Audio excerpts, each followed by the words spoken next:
A graça e a paz do Senhor Jesus. Ouça, nada é impossível para o nosso Deus. Aquilo que ele disse, ele irá cumprir, porque ele é fiel. Bem-vindo e bem-vinda a mais um tempo de reflexão bíblica. Eu oro que você esteja bem. Se essa palavra edificar a sua vida, compartilhe ela com amigos, com familiares, com pessoas que você ama. O texto base da nossa reflexão deste dia é Isaías capítulo 45, a partir do verso 1, que diz assim: Assim diz o Senhor ao seu ungido, a Ciro, a quem tomo pela mão direita, para abater as nações ante a sua face, e para descingir os lombos dos reis, e para abrir diante dele as portas, que não se fecharão. Eu irei adiante de ti.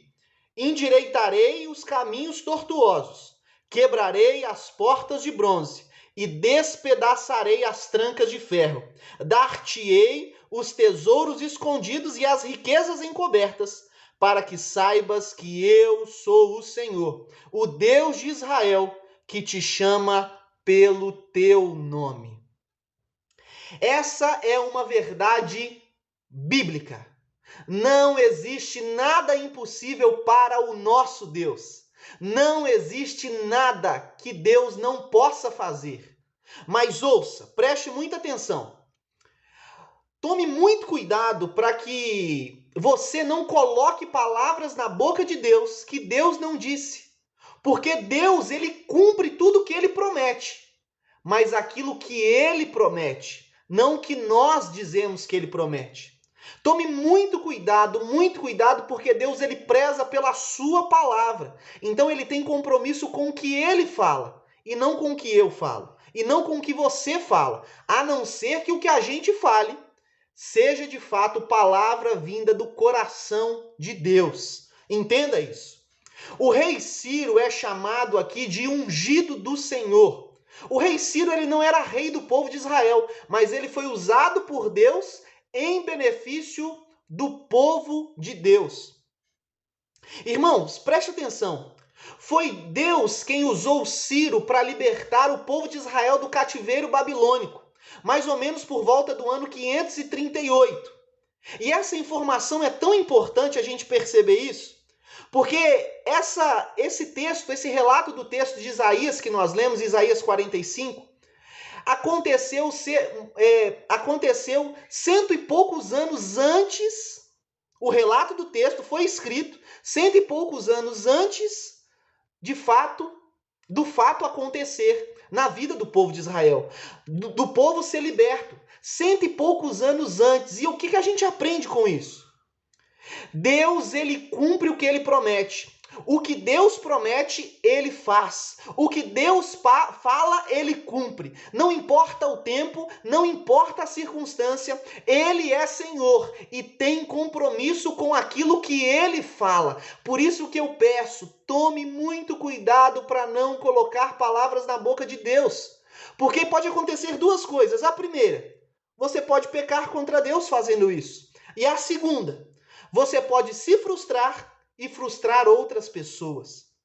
Para ilustrar o que eu estou querendo dizer neste dia, eu queria contar um breve testemunho do que eu vivi. O ano era final de 2009, início de 2010.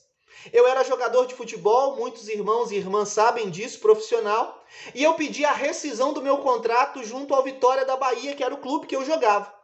Porque eu queria retornar para Colatina, onde os meus pais moravam, para que os meus amigos pudessem ver as transformações extraordinárias que Deus já havia fazendo na minha vida, que Deus havia feito na minha vida.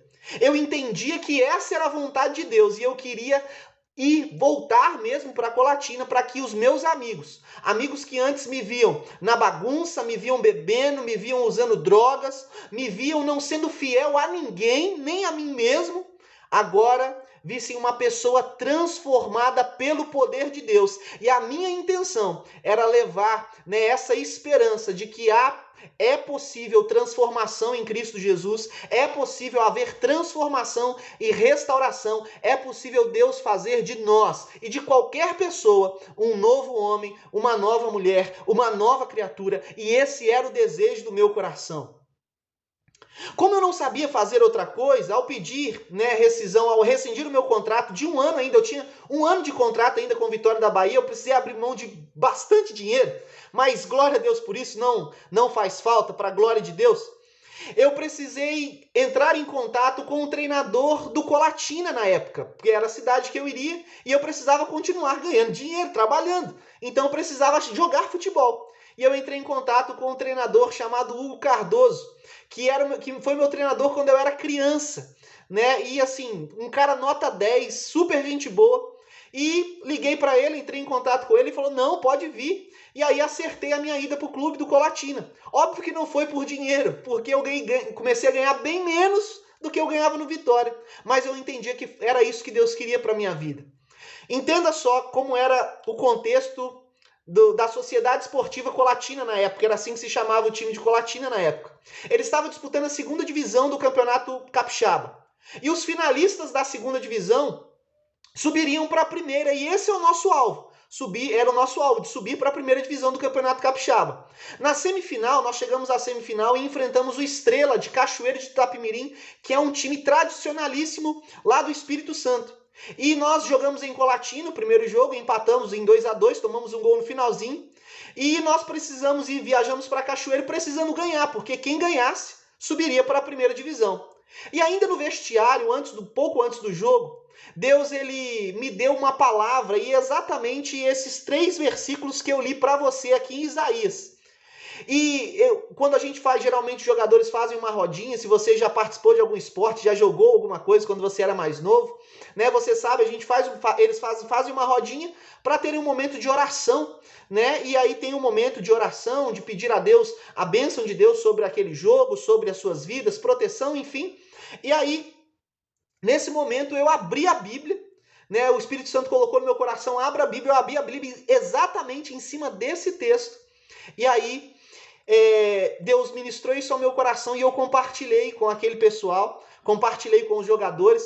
Eu acredito que tem amigos meus que lembram disso até hoje, né? Tem pessoas que estavam jogando comigo e lembram disso até hoje. Tem pessoas, né? Não sei se estão assistindo, eu estou postando nas minhas redes sociais, o Delay, o Parley, né? Algumas pessoas conhecidas, o Marcelo, né? Marcelo Malafaia. Eu acredito que essas pessoas lembram, eram pessoas mais próximas de mim naquele período.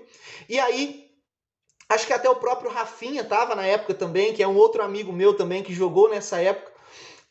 E aí eu entreguei essa palavra e nós fomos para o jogo. Quando Deus me deu essa palavra, né, que diz, né, e para abrir diante dele a porta que não se fecharão, as portas que não se fecharão, eu tirarei diante de ti, endireitarei os caminhos tortuosos, quebrarei as portas de bronze, despedaçarei as trancas de ferro e dar-te-ei os tesouros escondidos e as riquezas encobertas, para que saibas que eu sou o Senhor, o Deus de Israel, que te chamo pelo teu nome. Eu falei assim: gente, a gente vai ganhar o jogo, nós vamos subir. Eu fui com a certeza da vitória.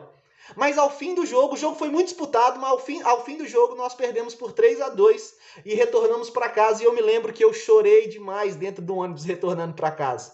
Chorei porque muitos amigos que estavam ali, aquela era a única renda deles. E ir para a final significava mais um ano de salário, mais um mês de salário e uma possível renovação para a continuidade do Campeonato Capixaba do outro ano. E aí, né, chorei bastante por isso e também por conta da palavra. Eu não conseguia entender. Eu falei assim: gente, eu tenho certeza que foi Deus que me deu a palavra.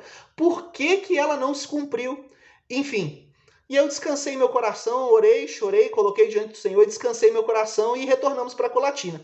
Passado cerca de 2 a 3 meses, eu estava indo buscar meus irmãos no colégio e eu lembro que eu passei numa borracharia para calibrar o pneu. E na época, eu não sei se existe ainda, mas na época tinha a rádio chamada Difusora em Colatina. E por volta das 11h30 passava o balanço esportivo. E como todo programa, no início, né, tem os destaques, né? E enquanto eu enchia o pneu, eu escutava. E aí eu me lembro que o locutor disse bem assim: Sociedade Esportiva Colatina possivelmente subirá para a Série A do Campeonato Capixaba em 2011 e irá disputar a Série A do Campeonato Capixaba, pois o Estrela jogou com um jogador irregular. E eu pensei, e o Espírito Santo me lembrou da palavra que ele tinha me dado 2, 3 meses antes, lá no vestiário. Sabe, não fomos nós que fizemos, mas foi ele, foi o Senhor que fez para a glória dele, por meio dele, com a força dele, com o poder dele. Irmão, irmã, eu trouxe esse testemunho para ilustrar que não há nada impossível para o nosso Deus. Mas ele, é preciso que a gente entenda isso, ele só tem compromisso com aquilo que ele fala. Não tente colocar palavras na boca de Deus. Mais uma vez eu te falo, isso é pecado. E além de ser pecado, a gente acaba frustrando a nós mesmos e aqueles que nos escutam. Fazer promessas para as pessoas e para si mesmos em nome de Deus é tolice. Deus, ele tem compromisso com o que ele fala. É óbvio que ele pode revelar a sua palavra ao seu coração para você falar para alguém, mas procure ter a certeza, procure testificar se de fato é Deus falando contigo. Deus, nosso Deus é um Deus vivo e ele fala, eu creio nisso, eu creio, nosso Deus é poderoso e ele faz o que ele quiser, e ele fala do jeito que ele quiser e usa quem quiser, mas a gente precisa ter muito temor e tremor antes de colocar alguma palavra dizendo que foi Deus quem disse. Entenda algo e traga essa verdade para que ela possa renovar a sua esperança. Se Deus falou contigo, se Deus deu palavra ao teu coração, se ele prometeu, ele vai cumprir. Nada é impossível para o nosso Deus. Creia nessa verdade e acredite. Deus sempre tem o melhor para você. Nós vamos iniciar amanhã, nesta quinta-feira, um período de jejum e oração e amor pelas nossas famílias, em clamor para que vidas possam ter um encontro com o Senhor. Deixa eu te dar uma notícia.